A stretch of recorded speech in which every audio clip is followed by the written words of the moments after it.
Assalamualaikum warahmatullahi wabarakatuh. Nama saya Fikri Syaputra Muhtar, dari jurusan Sistem Informasi dengan NPM 183112700650089.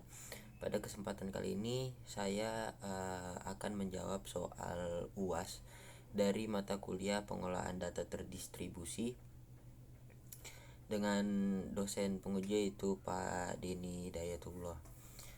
Langsung aja masuk ke soalnya. Yang pertama yaitu apakah yang dimaksud dengan middleware.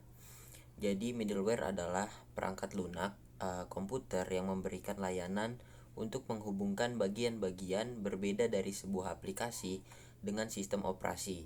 Middleware umumnya digunakan dalam sistem terdistribusi untuk memudahkan pengembang perangkat lunak dalam melakukan komunikasi input atau output. Middleware ini dapat diibaratkan menjadi beberapa bentuk. Yang pertama itu ada middleware seperti semacam lem yang dapat menyatukan sebuah jaringan dan komputer-komputer yang terhubung di dalamnya. Middleware juga bisa berupa sebuah aplikasi tunggal atau dapat berupa keseluruhan server. Nah, itu adalah penjelasan dari middleware. Sekarang adalah tipe-tipe dari middleware. Yang pertama itu ada remote procedure calls atau RPC. Ini klien dapat memanggil prosedur atau fungsi yang berjalan pada komputer lain melalui jaringan. Yang kedua ada tipe sinkronus atau asinkronus. Yang kedua adalah Object Request Broker atau ORB. Sistem manajemen komunikasi antara klien dan server yang berorientasi objek atau object oriented. Ini adalah penjelasan atau pengertian dari ORB tersebut. Yang ketiga ada Message Oriented Middleware atau MOM. Ini adalah komunikasi asinkronus antar klien melalui sistem message queue. Yang keempat ada Publish atau Subscribe MOM. Ini adalah merupakan server yang mengirim pesan ke klien yang mendaftar atau yang disebut dengan push teknologi. Yang kelima ada akses data berorientasi SQL. Middleware ini antara aplikasi dan server database. Apa sih manfaat middleware? Jadi manfaat menggunakan middleware yang pertama itu ada transparansi di seluruh jaringan sehingga menyediakan interaksi dengan layanan atau aplikasi lain. Yang kedua ada independen dari layanan jaringan, dan yang ketiga adalah handal dan selalu tersedia.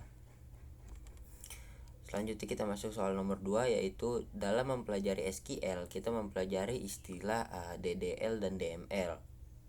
Coba jelaskan apa pemahaman dari istilah tersebut.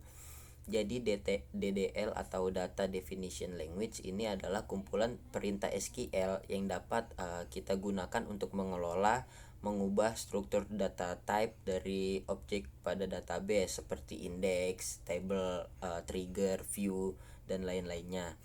Itu adalah DDL. Kalau DML atau Data Manipulation Language ini adalah sebuah kumpulan perintah yang berfungsi untuk mengelola database seperti membuat table atau membuat database baru. Selanjutnya kita masuk ke soal nomor 3, yaitu jelaskan apa yang dimaksud dengan database recovery. Jadi database recovery ini merupakan mekanisme untuk mendeteksi atau pendeteksian kegagalan dan merestore database agar tetap dalam keadaan konsisten pada saat terjadi kegagalan. Jadi ini adalah backup atau recover sebuah database. Mengapa ada kegagalan dalam recovery control? Sebutkan jenis-jenis kegagalan dalam recovery control beserta contohnya. Jadi kegagalan sistem atau recovery control ini adalah kegagalan yang mempengaruhi semua transaksi yang sedang berjalan tetapi tidak merusak database secara fisik. Contohnya ada sistem error, software error, seperti itu. Kita masuk ke soal nomor 4. Apa saja prosedur dalam recovery dan restart data? Jadi di sini ada empat prosedur. Yang pertama yaitu backup mechanism. Ini adalah membuat backup database dan log file secara periodik. Yang kedua ada logging fasilitas, ini adalah mencatat semua transaksi yang sedang berjalan. Yang ketiga ada checkpoint fasilitas, ini adalah synchronization point antara database dengan transaksi log file. Dan yang terakhir ada recovery manager. Nah, ini tugasnya adalah mengizinkan sistem untuk merestore database ke kondisi yang tepat, seperti itu. Jadi itu adalah jawaban dari UAS PDT saya. Kurang lebihnya mohon dimaafkan. Wabillahi taufiq wal hidayah. Wassalamualaikum warahmatullahi wabarakatuh.